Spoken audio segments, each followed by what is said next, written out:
반갑습니다.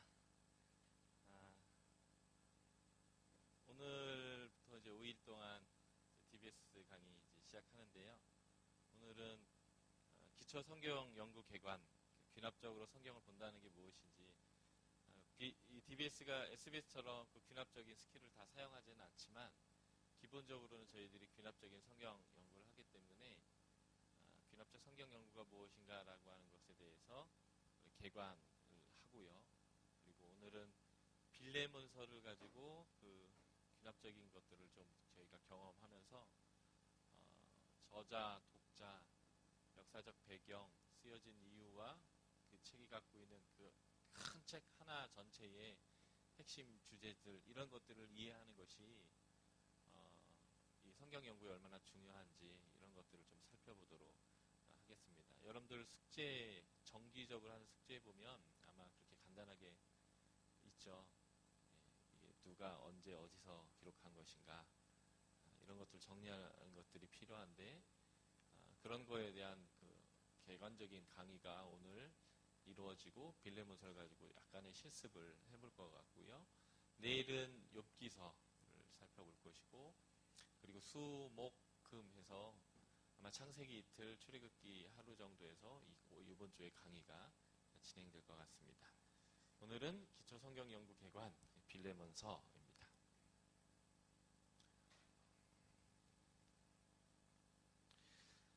우리가 성경에 다가가는 방법이 있습니다. 그러니까 성경 연구하는 방법 아니고요.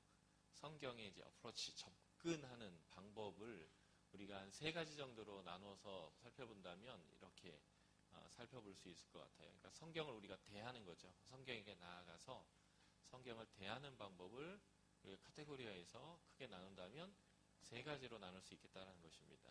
첫 번째는 주관적 방법이에요. 그러니까 단어 그대로 주관적으로 보는 거예요. 내 입장에서. 예. 대표적인 저희가 이 주관적인 방법을 사용하는 것이 말씀 묵상입니다. 그러니까 말씀 묵상은 그 성경의 첫 번째 독자나 역사나 그 안에서 나오는 문맥이나 이런 거 전혀 상관하지 않고요.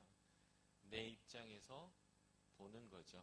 그래서 나에게 딱 주어지는 말씀이 있다 하면 그 말씀, 그 문장, 그 단어 하나를 계속 속에서 되뇌면서 내 삶으로 적용하는 것이 묵상입니다.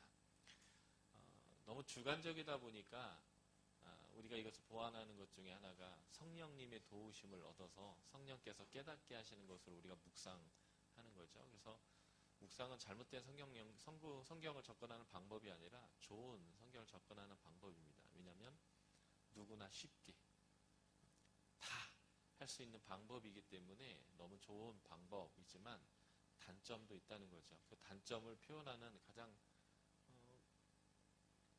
딱 보여지는 문자적 표현이 뭐냐면 주관적이라는 거예요. 그래서 지금 내 입장에서, 내 상황에서 보는 거죠.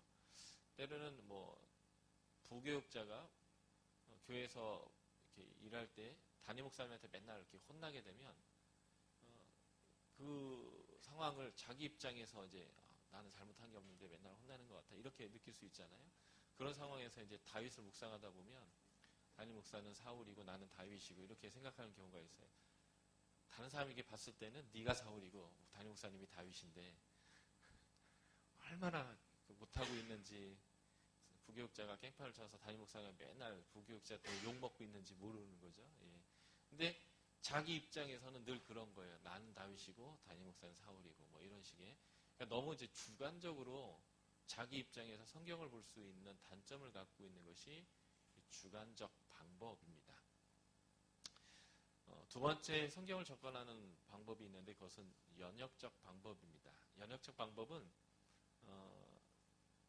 말 그대로 결론을 이미 다 갖고 있어요. 자기가 갖고 있는 결론을 중심으로 이 결론이 정말 그러한지 안 그러한지를 성경을 가지고 증명하는 방식으로 성경에 들어가는 그런 방식입니다. 하나님은 사랑이시다. 결론이 있죠. 그러면 그 하나님은 사랑이시다라는 것을 설명할 수 있는 성경의 구절들을 여기저기에서 그것을 증명할 수 있는 구절을 뽑아와서 증명하는 형태로 되어지는 성경 접근 방법이 이 연역적 방법인데요. 연역적 방법도 아주 탁월한 좋은 방법입니다. 주관적 방법의 탁월성은 누구나 쉽게 성경에 접근할 수 있다라고 한다면 연역적 방법의 탁월성은 명확하고 쉽게 전달한다라는 것입니다. 전달하려고 하는 사람이 뭘 얘기하는지가 아주 명확하게 먼저 제시가 딱 되거든요. 하나님은 사랑이다. 어렵지 않잖아요. 그리고 그것을 정확하게 증명하기 위해서 성경의 구절들을 사용하기 때문에 이 연역적 방법은 가르칠 때 사용한다면 아주 효과적인 성경의 접근 방법이 되겠다라고 하는 것입니다. 그런데 이 연역적 방법에도 단점이 있습니다. 그 단점은 뭐냐면 대전제인 하나님은 사랑이시다. 이게 이제 틀려버리면 나머지 모든 증명의 내용도 다 의미가 없어진다는 거죠. 그래서 이 연역적 방법을 아주 잘 사용하고 있는 사람들이 이단들입니다. 동일한 성경을 사용하거든요. 그렇지만 우리와 다른 결론을 가지고 있습니다. 그 다른 결론을 성경을 가지고 또 증명을 해낸다는 거예요. 재밌게도. 왜 이것이 가능한가라고 하는 것인데 성경이 정말 그 말을 하고 있지 않지만 그 단어나 그런 문장이 있는 내용들을 뽑아낼 수는 있습니다.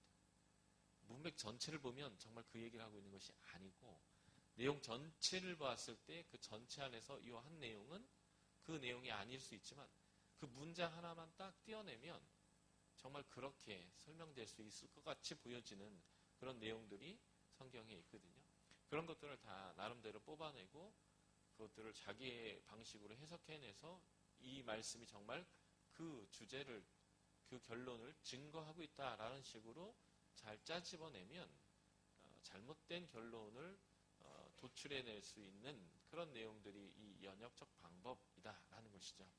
그래서 연역적 방법은 결론을 얘기해놓고 증명하는 방식이기 때문에 전달하는 데 있어서는 탁월성을 갖고 있지만 그 전제가 잘못됐을 때는 전부 다 잘못되는 그런 단점을 갖고 있는 그런 방법입니다. 세 번째 방법이 귀납적인 방법입니다. 귀납적인 방법은 이미 있는 결론이요. 신학적 입장, 장로교에 의하면 예정론 이런 거죠. 이러한 신학적 입장을 일단은 틀렸기 때문에 내려놓는 게 아니고요. 일단은 유보하고 내려놓고 복합적이고 포괄적인 방법을 사용해서 성경의 메시지가 무엇인지를 발견하는 성경연구 방법입니다. 연역적 방법은 결론을 내놓고 그것을 단적으로 그냥 막 가져와서 1대1로 이렇게 대응시켜서 증명하는 방식이라고 한다면 이 귀납적 방법은 복합적이고 포괄적인 방법을 사용해서 이제 복합적이고 포괄적인 게 무엇이냐 이제 설명할 거예요. 그 방법들을 사용해서 정말 그 본문이 말하고자 하는 핵심의 내용, 본질적인 내용이 무엇인지를 입체적으로 조명해내는 그런 방법이 귀납적 방법이다라고 하는 것이고요. 어떤 의미에서 보면 이 귀납적 성경 연구 방법은 성경을 연구한다는 측면에서는 가장 좋은 그 방법이 되겠다라는 것입니다. 그러니까 귀납적이 최고다 이런 얘기가 아니라 누구나 성경 앞에 나아가서 성경이 하시는 말씀 앞에 순종하려고 한다라고 하는 측면에서는 주관적 방법이 탁월성을 갖고요. 무엇인가 이렇게 가르칠 때에는 내가 무엇을 가르친다 라고 하는 것들을 대전제를 내놓고 그것을 증명하는 방식으로 가르칠 때 연역적 방법이 탁월함을 이제 발휘한다는 거에서 연역적 방법은 공부할 때라기보다는 전달할 때 탁월합니다. 그래서 새신자 성경 공부라든지 그리고 어떤 목적을 두고 그 목적에 맞는 훈련을 할 때에 내가 전달하려는 것을 명확하게 전달하기 위한 성경 공부에 사용되어지는 것이 이 연역적 성경 공부가 되겠고요. 그냥 성경 자체가 정말 무엇을 말씀하시는가 라는 것들을 우리가 성경을 가지고 공부할 때는 귀납적 방법을 사용하는 것이 가장 효과적인 성경 연구 방법이 되겠다라고 하는 거죠. 그래서 이 세 가지 방법은 다 훌륭한 접근 방법이지만 성경을 연구하기 위해서는 귀납적 방법이 훨씬 더 효과적이겠다라고 하는 것입니다. 그렇다면 복합적이고 포괄적인 방법이 무엇인가라는 것들을 우리가 이제부터 살펴보도록 하겠습니다. 귀납적 성경 연구는 크게 이 5가지를 통해서 진행하는데요. 첫째, 기도, 성경 읽기, 관찰, 해석, 적용 이런 단계로 우리가 성경 연구하게 됩니다. 이 전체적인 내용 중에 기도의 내용이 어떻게 보면 제일 짧을 수 있겠지만 저는 이 기도의 내용이 가장 중요하다고 생각합니다. 우리가 성경을 연구하는 이유가 무엇인가? 하나님을 알기 위해서이고 그리고 하나님을 알리기 위해서입니다. 하나님을 안다라고 하는 개념을 정리할 필요가 있는데요. 하나님을 안다라고 하는 것은 하나님을 지식적으로 안다라고 하는 의미가 아니라 내가 하나님을 경험한다라는 의미가 되겠고요. 하나님을 경험한다라고 하는 의미는 하나님의 말씀에 순종하여서 하나님을 닮아가는 하나님의 형상을 회복하는 과정을 안다라고 표현할 수 있겠다라고 하는 것입니다. 그래서 하나님을 안다라고 하는 것은 하나님을 닮아간다. 다시 다르게 표현하면 내가 변화된다라고 하는 의미가 있는데요. 기도 없이 성경을 연구하면 변화가 일어나긴 하는데 어떤 변화가 일어나면 지식의 변화들만이 주로 일어나게 됩니다. 그러나 지식이 많아지면 교만케 되고요. 그 지식으로 무엇을 하냐면 성경 말씀으로 다른 사람을 비판하고 비평하고 그 사람을 정죄하고 그 사람이 하나님 앞에서 얼마나 잘못됐는지를 증명하는 방식으로 성경의 말씀을 사용합니다. 그리고 그 말씀을 자신에게는 잘 안 비춰요. 이런 변화가 일어납니다. 그래서 진정한 변화, 하나님을 닮아가는 변화, 하나님의 언어가 내 언어가 되고 하나님의 방식이 내 방식이 되고 하나님의 관계의 법칙이 내 관계의 법칙이 되며 하나님의 열정이 내 열정이 되고 하나님의 방향이 내 방향이 되는 이러한 변화가 일어나기 위해서는 성령님의 도우심을 통한 우리가 성경에 대한 지식을 얻는 것을 포함하여서 우리의 삶의 변화까지가 일어나야 되는데 그러기 위해서는 반드시 기도를 통해서 성령님이 우리를 도와주시도록 초청하고 성경 연구하는 모든 과정 안에 내 능력과 내 지식과 내가 갖고 있는 이 귀납적인 방법의 탁월성을 의지하는 것이 아니라 하나님의 도우심 안에서 실제적인 삶의 변화들이 일어나는 그러한 성경 공부가 일어날 수 있도록 하는 것이 필요하죠. 그래서 이 기도의 과정은 성경 연구 과정에서 굉장히 중요한 핵심적인 과정이다라는 것이고요. 기도할 때는 두 가지를 기도하는 것이 중요합니다. 첫 번째, 성령님, 성령의 지혜로 내가 주의 말씀들을 알고 깨닫게 하여 주십시오 라는 것이고요. 두 번째는 하나님 이것이 내가 지식으로만 멈춰 있는 것이 아니라 실제적인 나의 삶의 가치, 실제적인 나의 결정의 원리가 되어지도록 그래서 내 언어가 되고 내 삶이 되어지도록 하나님께서 성령께서 내 가운데 역사해 주십시오. 제가 의지력이 있고 그리고 제가 순종하려고 하는 마음은 있지만 내가 성경의 말씀 앞에 온전히 순종하고 굴복할 수 있는 능력이 내 안에 없음을 인정하고 성령께서 도와주심을 통해서 내가 그 온전한 변화 가운데로 나아갈 수 있도록 이끌어달라고 하는 이러한 기도, 이 기도가 필요한 거죠. 그래서 아는 것도 성령을 통해서 순종하는 것도 성령님의 능력을 통해서 내가 변화되어져 가고 싶습니다.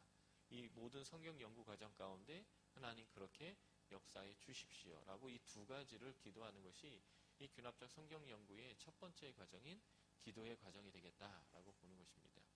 두 번째 우리가 성경 연구가 귀납적 성경 연구 단계는 성경 읽기입니다. 우리는 성경을 정확히 읽는 것을 배워야 합니다. 그래서 이제 귀납적 성경 연구를 기반으로 한 이 DBS에서는 여러분들이 성경 66권을 다 읽어 나갈 것인데 그 전에 우리의 읽기의 방식은 큐티를 한다면, 묵상을 한다면 쪼개서 읽었습니다. 그래서 그날 끝나면 그 앞본문을 잊어먹고 그 다음날 또 쪼갠 본문 또 읽고 이렇게 했지만 사실은 성경은 하나의 책으로 통으로 되어져 있습니다. 그래서 성경을 통으로 읽는 것들을 훈련할 것입니다. 책이거든요. 그래서 통으로 읽는 것이 너무 중요합니다. 쪼개서 읽는 것보다 통으로 전체를 읽는 것이 중요하죠. 그래서 통으로 읽을 것입니다. 그리고 성경을 읽을 때 정확하게 읽는 것을 배우게 될 겁니다. 우리가 느끼는 것이지만 성경을 읽어도 기억나는 것만 기억납니다. 내가 밑줄 친 거, 뭔가 내 마음에 확 와닿은 거, 그거 중심으로 또 성경을 해석하게 되는데 사실 생각보다 그렇게 유명한 구절보다 훨씬 더 중요한 구절들이 성경에 많이 있습니다. 그래서 성경 전체에 하나하나의 구절들이 말씀하시는 바가 무엇인지를 놓치지 않고 성경을 보는 방법들이 우리에게 필요합니다. 그래서 귀납적 성경 연구는 본문 전체를 꼼꼼히 전체적으로 잘 읽어내려갈 수 있도록 공부하는 그런 과정인데요. 어쨌든 DBS에서는 그 스킬을 다 사용하지 않는다 할지라도 통으로 읽는 것을 아주 중요하게 생각하게 될 것입니다. 원래 성경은 장절이 없었습니다. 기록할 당시에는. 나중에 우리가 이 성경을 출판하고 우리의 예배의 텍스트로 사용할 때에 우리가 어디 읽어야 되는지 모르니까 몇 장 몇 절이라는 것을 나중에 구분했습니다. 그런데 우리는 그 몇 장 몇 절의 구분 때문에 성경 읽기에 대한 좋은 그 성경 읽기를 하지 못하는 실패를 하게 되는 이유가 되기도 합니다. 왜냐하면 성경은 글이기 때문에 앞뒤 문맥이 쭉 계속 연결되어져 있는데 우리는 1장 하면 앞 내용 이제 끝났다. 다음 장하고는 상관이 없다. 이런 생각이 우리 머리 안에 있어서 1장과 2장을 그냥 단절시켜버립니다. 그래서 1장 읽을 때 끝나고 2장 읽을 때는 1장하고 아무 상관없이 2장 안에서만 또 무엇을 읽으려고 하는 이러한 생각들이 있습니다. 그것도 잘못된 거고요. 또 이 장절이 성령님이 나누신 게 아니라 사람이 나눴다 보니까 장절을 잘못 자르기도 했습니다. 대표적인 게 창세기 1장과 2장입니다. 창세기 1장에서 6일 창조까지를 끊어놓고 7일 안식을 2장으로 넘겨놨습니다. 그래서 사람들에게 하나님이 세상을 며칠 동안 창조했을까요? 그러면 다 6일이라고 대답합니다. 하나님이 세상을 7일 창조하셨고 하나님이 창조하시려고 하는 창조의 핵심은 제7일 안식일이 보여주고 있는 안식이 있습니다. 세상 만물에게 안식을 주려고 세상을 창조하신 거거든요. 그런데 우리는 창조를 6일 창조라고 생각합니다. 그러면 성경에 대한 아주 심각한 오류가 거기서부터 출발합니다. 구원이 뭐냐면 그 안식이거든요. 그 안식이 구원이고 그 구원을 주시려고 하나님이 안식을 주신 거 이게 창조의 사건인데 창조를 6일로 끝내버리면 진짜 창조는 아무것도 아닙니다. 무엇이 생겼다고 무슨 의미가 있겠어요? 생긴 게 중요한 게 아니라 하나님이 그 생긴 것들, 만든 것들, 질서를 만들어서 이루고자 하는 일이 중요한데 그게 제7일에 담겨 있거든요. 그러니까 우리가 창세기를 2장 3절까지 해가지고 앞으로 잘라내야 되는데 1장으로 해서 이렇게 잘라내기 때문에 그런 생각이 오류들을 이제 갖게 되는 거죠. 그래서 성경을 읽을 때는 장절 자체를 무시할 필요가 있습니다. 그래서 성경 읽기는 통으로 읽는 것, 한 권 단위로 읽는 것, 정확히 읽는 것 이런 것들을 이제 훈련하게 되고요. 귀납자 성경 연구 SBS에서는 이제 단락 제목이라는 것들을 하고 수평 차트라는 것을 하면서 더 정확하게 읽는 것들을 이제 훈련하는데 DBS는 거기까지는 하지 않는다 할지라도 같이 통으로 읽어가면서 성경 전체를 하나의 권 단위로 읽어내려가는 훈련을 하게 될 것입니다. 그 다음에 이제 관찰이라는 것을 하게 될 거예요. 관찰은 실제 성경이 말하고 있는 바가 무엇인지를 이제 찾아내는 것, 이것이 이제 귀납적인 성경 연구 방법에서의 관찰입니다. 우리는 성경을 읽을 때 읽는 그 순간 완전히 해석자로 확 돌변합니다. 그냥 읽는 그 순간 해석하려고 해요. 너무 성급하게 해석을 합니다. 본 것이 별로 없는데 그냥 본 한두 가지를 가지고 바로 해석자로 돌변하기 때문에 우리가 신중하지 못한 해석자가 되곤 하거든요.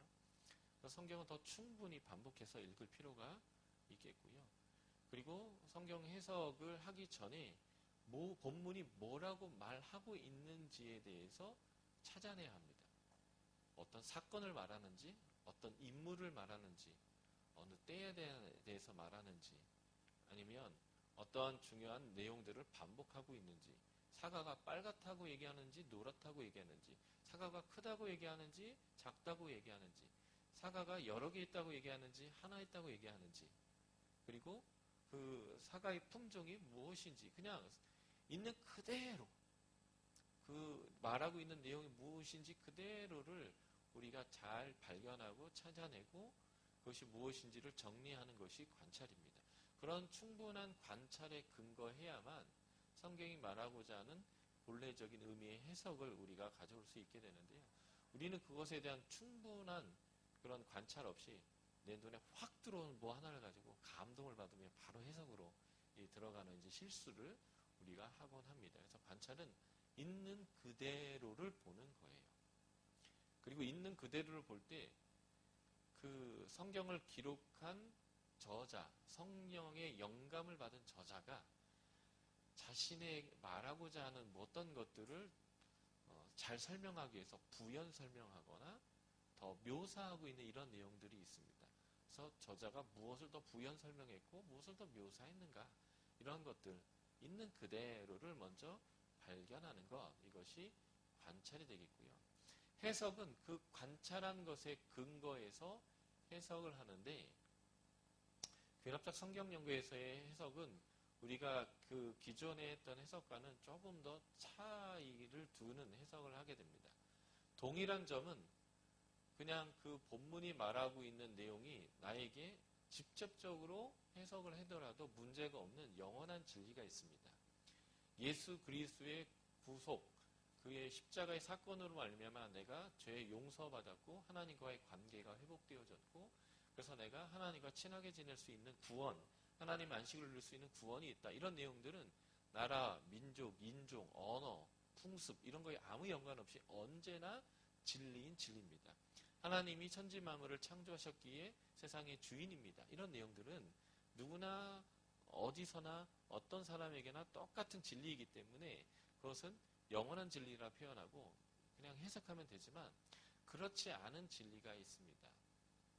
예를 들면 돼지고기 먹지 마라. 지금 우리에게 큰 의미가 없는 내용이죠. 그런데 안식일은 거룩히 지켜라 라고 하면서 주일 성수는 또 가르칩니다. 물론 주일 성수를 한국교회처럼 열심히 가르치는 데는 없다고 생각이 들긴 하지만, 왜 어떤 것은 그렇게 중요하게 가르치고, 예를 들면 11조는 드려라, 안 드리면 이 도둑놈 새끼들아, 이렇게 하면서 어떻게 하나님 걸 도적질 하냐 이렇게 가르치면서, 어떤 것은 아예 가르치지도 않습니다. 예를 들면 6월절을 지켜라, 이런 건 안 가르치죠.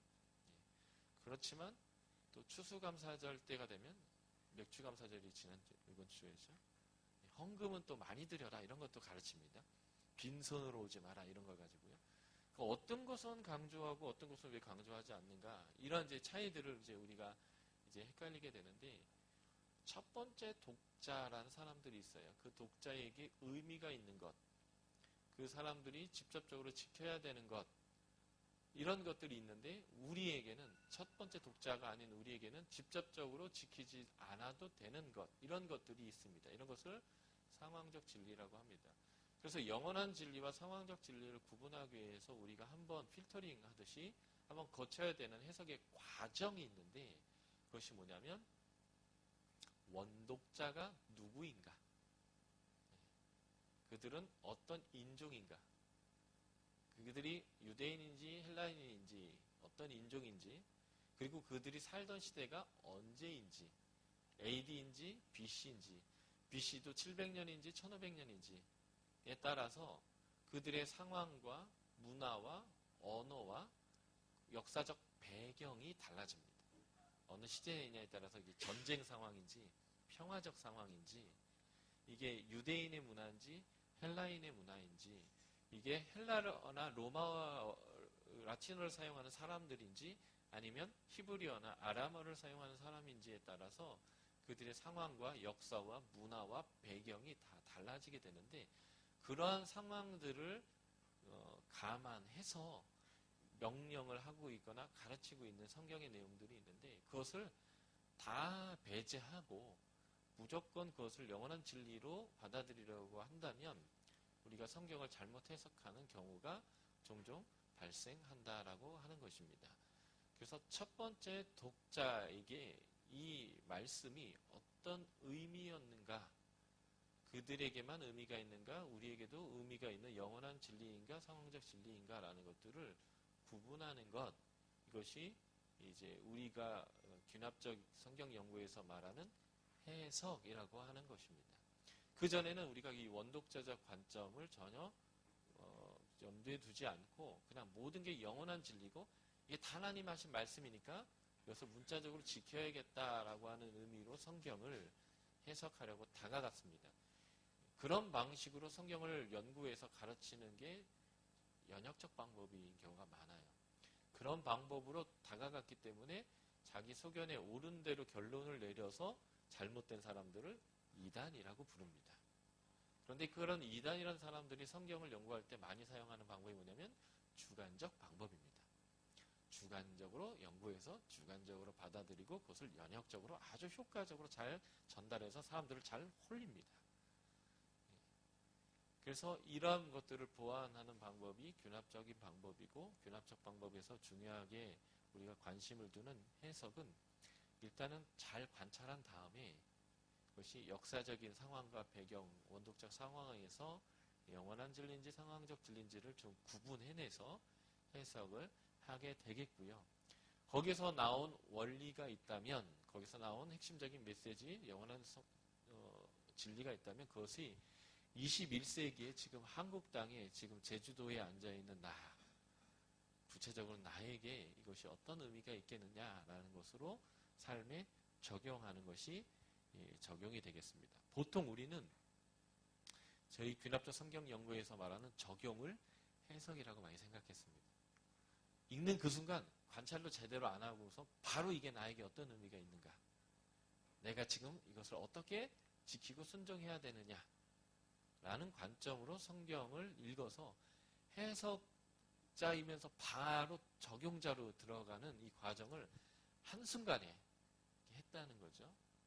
그게 아니라 충분히 읽고 관찰하고 원독자 입장에서 해석을 한 다음에, 원독자가 아니라 21세기 한국에 있는 나에게는 그러면 그 원독자에게 주었던 메시지가 어떤 의미가 있겠는가라고 하는 것을 나에게로 가져오는 이 단계를 밟는 것이 균합적 성경 연구가 되겠고요. DBS에서는 이 스킬을 다 사용하지는 않지만 이 방법론이 배어있는 학교입니다. 그래서 모든 강사들이 강의를 할 때도 그런 과정을 거쳐서 만들어낸 성경적 진리들을 여러분들에게 강의로서 전달할 거고요. 여러분들은 성경 읽기를 하면서 그러한 과정들을 어느 정도 같이 해 나아가면서 성경을 바라보도록 할 것이고요. 그래서 성경의 연구의 목적은 관찰이나 해석에 있지 않습니다. 그렇죠? 성경 연구의 목적은 적용에 있습니다. 어떻게 하나님의 그 말씀과 가치와 하나님의 방법이 나의 가치와 나의 방법이 될 것이냐라는 것에 있기 때문에 가장 중요한 이 적용이 사실은 이 성경 연구의 목적인데, 이 DBS는 바로 그 적용점에 우리의 포커스를 두고 우리의 삶을 다뤄가는 학교가 될 거예요. SBS는 적용점보다는 그 과정을 더 많이 연구합니다. 왜냐하면 9개월 시간을 통과한 이후에 평생 성경을 그런 연구를 해서 평생 동안 그 프로세싱을 하도록 돕기 위해서 9개월 기간 동안 성경을 어떻게 연구할 거냐라는 것을 66권을 가지고 9개월 동안 실습을 하는 학교가 SBS이기 때문에 SBS는 이 과정 자체를 훨씬 더 주로 다루는 그런 학교가 된다라고 한다면, 제가 들은 DBS는, 이건 들은 거기 때문에 제가 들은 DBS는 이 적용적인 측면을 훨씬 더 많은 관점을 두죠. 그래서 강의를 통해서 이런 SBS적 과정을 겪어서 그런 과정으로서 성경을 연구한 강사들의 강의를 들으면서 제자의 삶에 합당한 각 권이 말하고 있는 성경의 메시지들이 무엇인가라는 것들을 여러분들이 보조로 설명을 들으실 거고요. 여러분들은 직접 성경을 읽는 것과 소그룹의 과정을 통해서 그러한 성경이 정말 그런 말씀들을 하고 있는지를 같이 확인하고 또 읽고 깨달아가면서 적용하고 삶으로 어떻게 이 가치가 내 가치가 될 것인가라는 부분들을 훨씬 더 다루는 그런 시간으로 이 DBS의 시간을 갖게 될 것입니다. 제가 간단하게 설명한 이 내용을 다시 한번 좀 더 부연해서 설명해 보도록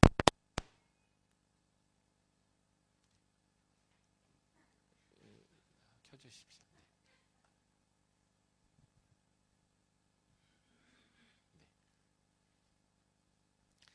그래서 균합적 성경 연구의 이 5과정에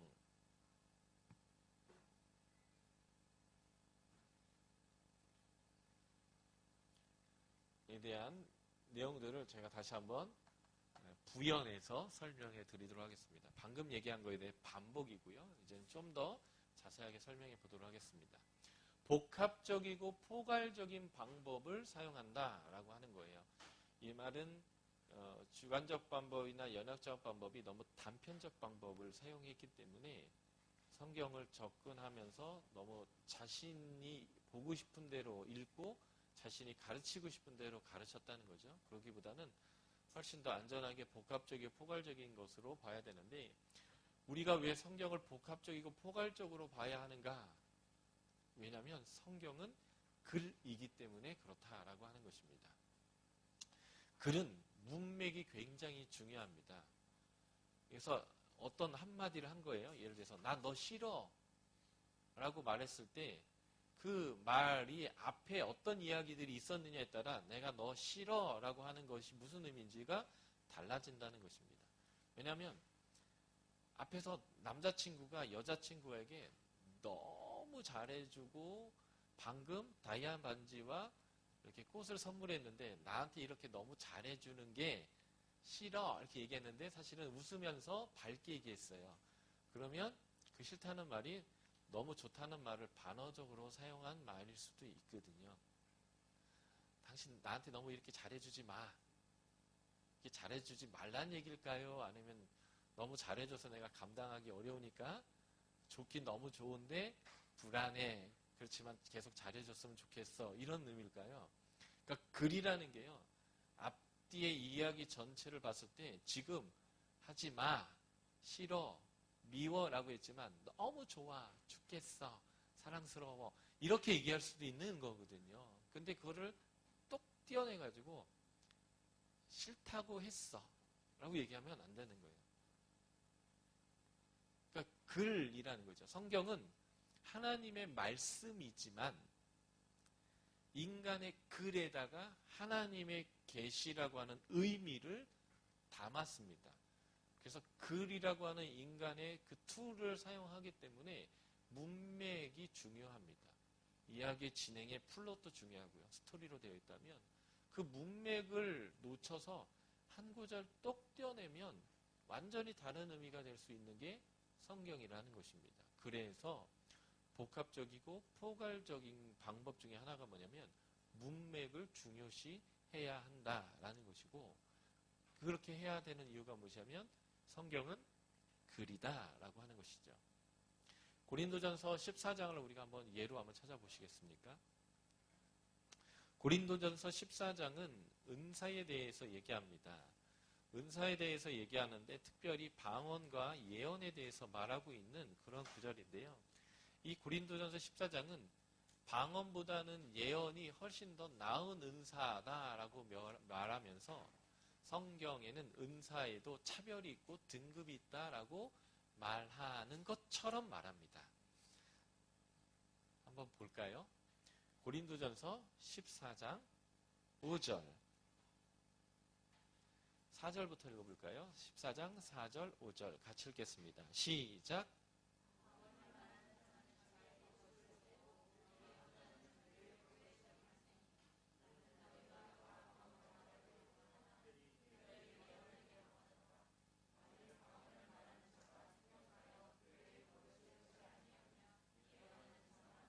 그렇죠? 특별히 예언하기를 원한다. 통역이 없는 방언보다는 예언이 좋다는 거죠. 그래서 통역할 수 없는 방언은 예언만 못하다. 그러니까 예언이 헐 낫다. 이렇게 표현하고 있는 거죠. 19절 한번 읽어볼까요? 14장 19절 시작.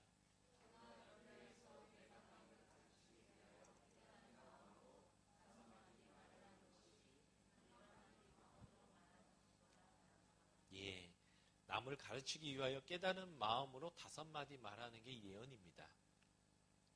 그런데 1만 마디의 방언은 아무리 아바바바바바바 해도 5마디의 예언의 말보다 못하다라고 명확히 얘기하죠. 특별히 예언하기를 원하고 1만 마디의 방언하는 것보다 5마디의 깨닫게 하는 예언이 낫다. 이 말만 딱 띄워놓고 본다면 방언보다는 예언이 헐 나은 은사잖아요. 5마디가 1만 마디보다 나으니까요. 그죠? 이걸 근거로 은사에는 차등이 있다. 더 등급이 높은 은사와 더 등급이 낮은 은사. 그래서 방언하는 사람보다 예언하는 사람이 은사적으로나 영적으로 한 급발 위다. 뭐 이렇게 표현할 수 있겠냐라고 하는 것이죠. 근데 주관적인 방법을 사용하는 사람들은 이렇게 두 구절을 띄워와서 이것을 증명하고 그렇지 않습니까? 라고 말할 수 있다라고 하는 것입니다. 성경이 정말 그렇게 얘기하고 있는가? 라는 것이죠. 그게 아니라 고린도전서는 교회에 있는 온갖 문제를 다루고 있는 그러한 책인데요. 1장부터 4장까지는 교회가 분쟁이 일어나고 있습니다. 나는 아볼로파냐, 바울파냐, 게바파냐, 그리스도파냐. 그 분쟁의 문제를 다루고 있고요. 5장, 6장은 음란의 문제, 교회 안에 심지어 계몬지, 친엄만지는 구분이 안 되지만 엄마와 둥성 그 관계를 하면서도 교회에 나오는 사람이 있는데 그를 처벌하지 않는 문제. 또 교회 안에서 싸움이 나가지고요. 교회 안에서 해결하지 못해서 세상 법정으로 끌고 나가서 교회 사람들끼리 재판하는 문제, 이런 것들을 다루게 됩니다. 7장에는 결혼하는 거에 대한 문제, 8장, 9장, 10장은 우상에 바친 재물을 먹을 거냐 말 거냐의 문제와 그리고 우상 숭배의 자리에 가야 되냐 말아야 되느냐 이런 문제를 다루고 있습니다. 11장에부터는 예배 시에, 교회 공동체가 예배로 드릴 때 예배 시에 생기는 문제들에 대해서 이제 다루기 시작합니다. 그 이전까지는 일상생활 문제예요. 생활의 문제인데 그 다음부터는 예배 시의 문제예요. 예배 때에 여성들의 복장은 어떻게 할 것인가? 여자들이 머리에 쓰고 예언과 기도를 할 것인가? 쓰지 않아도 되는 건가? 바울은 여자들은 써야 한다. 라는 거죠. 이런 것들이 상황적 진리예요. 여러분들 교회에서 예배 드릴 때 천주교 미사 드릴 때는 이렇게 베일을 쓰죠. 예뻐서 쓰는 게 아니고 쓰라고 해서 쓰는 거잖아요. 지금 미장원 가서 20만 원짜리 펌을 하고 왔는데 쓰라고 하면 기분 나쁘잖아요. 귀걸이도 가리고. 그 써야 되느냐 말아야 되느냐의 문제, 예배 시의 문제죠. 그 다음에 11장에 성만찬을 어떻게 할 것인가. 일찍 온 부자들이 먹고 마시고 취하고 다 먹어버리고 늦게 오는 사람들, 종들, 그 당일 벌어 당일 먹는 핸드마우스 하는 사람들, 이런 사람들은 나중에 왔는데 먹을 것도 없고 배고프고, 근데 이게 성만찬, 아가페 식사거든요. 하나님의 사랑을 확인하는 식사인데 그것 때문에 분쟁이 일어나고 싸움이 일어나고 교회에 불만이 일어났을 때 그러면 성만찬을 어떻게 할 것인가. 예배 시의 문제이죠. 12장, 13장, 14장은 은사 사용에 대한 문제를 다루고 있습니다. 그래서 11장부터 14장까지는 예배 시에 발생하는 예배 복장의 문제, 예배 드리는 방식의 문제, 예배 중에 은사는 어떻게 사용할 거냐의 문제를 다루는 문맥 안에서 방언과 예언은 어떻게 예배 시에 할 거냐라는 것을 말하는 거고, 예배 시에 사람들이 못 알아듣는 방언을 1만 마디를 해봐야 시끄럽기만 하고 도움이 안 되니까 방언을 할 때는 통역을 세워라. 통역을 세우지 않는다라고 한다면 예배 시에 대표로 기도하거나 전체적으로 예언 사역하듯이 기도할 때 방언으로 하는 기도는 멈춰라. 차라리 5마디 알아듣게 하는 예언이 그 1만 마디 방언보다 예배 시에는 훨씬 더 덕이 되고 유익이 된다. 이런 거예요. 그러니까 예배 시에 은사를 사용하는 데 있어서 예언과 방언의 문제는 어떻게 질서와 덕을 세울 수 있는가라는 것을 가르치는데요. 이게 문맥이잖아요. 이 문맥을 딱 떠나서 두 구절 아주 딱딱 뽑아내가지고 얘기하는 거죠. 이 성경이 분명하게 말씀하시기를 방언보다 예언이 훨씬 더 탁월한 은사이니까 1만 마디보다 5마디가 나으니까요. 더 특별히 예언하기를 더 힘써라라고 하는 것을 통해서 방언보다는 예언이 훨씬 더 높은 등급 있는 하나님이 주신 신령한 은사다. 이런 결론을 내려버리고 이것을 증명하게 된다고 하면 성경이 왜곡되고 은사에 대한 부분들이 왜곡되어지게 되어진다는 것입니다. 그래서 귀납적인 성경 연구를 한다는 것. 그러니까 성경을 본다는 것 자체는 귀납적으로 봐야 되는데 그 귀납적으로 본다라고 하는 것이 무엇인가? 문맥을 중요하게 다룬다는 거예요. 주관적 방법과 연역적 방법은 이 문맥을 중요하게 다루지 않습니다. 어제 한 큐티 본문이 오늘 큐티한 본문하고 아무 관계가 없어요. 오늘 나에게 주신 말씀은, 제가 큐티 가르친 사람들이 쓰는 말 중에 제일 싫어하는 말이거든요. 성경 말씀은 오늘만 쓰라고 주는 말씀이 아니라 나의 일생에 하나님께서 나에게 주시는 삶의 원리로서, 가치로서의 말씀은 이렇게 들어가야죠. 오늘 나에게 주는 말씀. 그러니까 오늘 적용하면 끝이고요. 내일 큐티한 걸 적용하면 끝이고, 이런 식으로 우리가 큐티를 하거든요.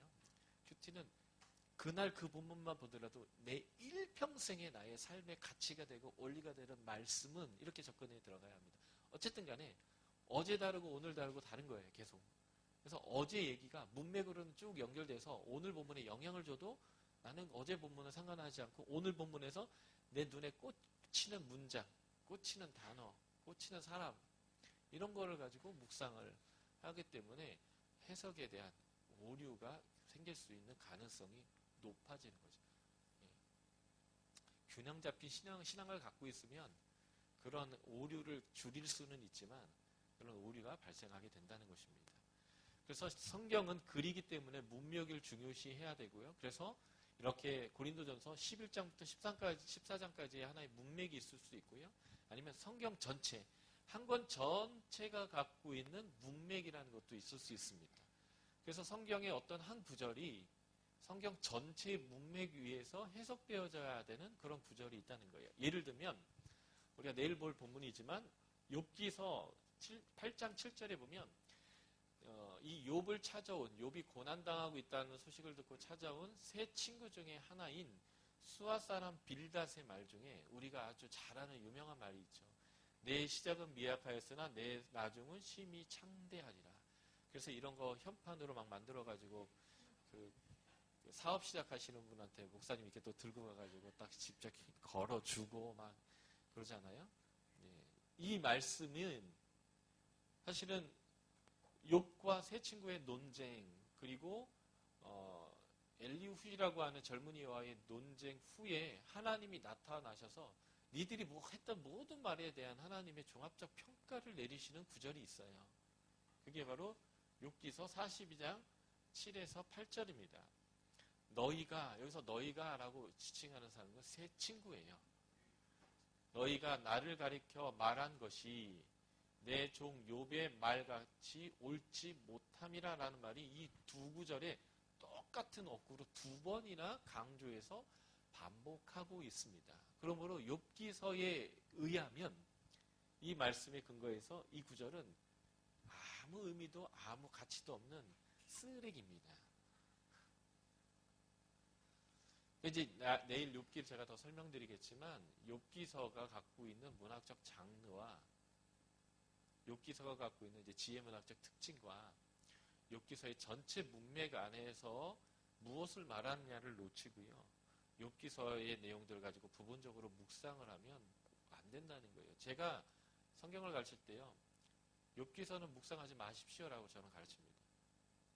하나님이 니들 하는 말 다 쓰레기야 라고 얘기했는데 그 쓰레기를 가지고 하나하나 묵상하면서 아주 감동을 받아가면서 막 적용을 하고 묵상을 하고 있거든요.